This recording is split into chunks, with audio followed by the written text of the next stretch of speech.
നിങ്ങളുടെ ഫോണിലുള്ള പഴയതോ പുതിയതോ ആയ എത്ര ഫോട്ടോസും ആകട്ടെ നിങ്ങൾക്കും ഇതുപോലെ ആൽബമായി സൂക്ഷിക്കാവുന്നതാണ്. ഇത് അയാന്റെ പപ്പയുടെ ബർത്ത്ഡേക്ക് ഞങ്ങളൊരു സർപ്രൈസ് ഗിഫ്റ്റ് കൊടുത്തതാണ്. ഈ ഫോട്ടോസുകളെല്ലാം തന്നെ ഞാൻ എൻ്റെ ഫോണിലെടുത്തതാണ്. ഫോണിലെടുത്ത് ഒത്തിരി വർഷങ്ങളായിട്ട് ഫോണിൽ തന്നെ സൂക്ഷിച്ചു വെച്ചിരിക്കുന്നത്. നിങ്ങളുടെ ഫോണിലും ഇതുപോലെ ഒത്തിരി ഫോട്ടോസുകൾ കാണും. അത് ഒരുപാട് നാൾ കഴിയുമ്പോൾ ഒന്നി ഫോൺ കംപ്ലൈന്റ് ആവുകയോ അതുപോലെ ഡിലീറ്റ് ആവുകയോ ഒക്കെ ചെയ്താൽ ഫോട്ടോസ് അപ്പോഴും പോകാമെന്നുള്ളതേ ഉള്ളൂ. പിന്നെ അതെല്ലാം ഒരു ഓർമ്മയായിട്ട് മാറില്ലേ.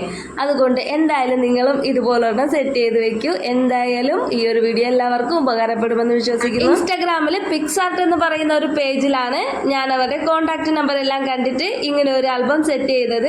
ഏത് സൈസിലുള്ള ഫോട്ടോസ് ആയാലും നമ്മുടെ ഇഷ്ടത്തിന് എങ്ങനെ വേണമെങ്കിലും അവർ സെറ്റ് ചെയ്ത് തരുന്നതാണ്. എന്തായാലും എൻ്റെ ഫോണിൽ കിടന്ന അതേ ക്ലാരിറ്റിയിൽ തന്നെ എനിക്ക് ഈ ആൽബം സെറ്റാക്കി കിട്ടിയിട്ടുണ്ട്. ഞാൻ ഉദ്ദേശിച്ചതുപോലെ എനിക്ക് കിട്ടിയിട്ടുണ്ട്. അതിന് പിക്സാർട്ടിനോട് ഞാൻ ഒത്തിരി നന്ദി പറയുന്നു. നിങ്ങൾക്കും ഇതുപോലെ ഒരു ആൽബം സെറ്റ് ചെയ്യണമെങ്കിൽ ഉറപ്പായിട്ടും അവരെ കോൺടാക്ട് ചെയ്യാം. കോൺടാക്ട് ചെയ്യാനുള്ള നമ്പർ ഞാൻ എൻ്റെ ഡിസ്ക്രിപ്ഷൻ ബോക്സിൽ കൊടുത്തേക്കാം.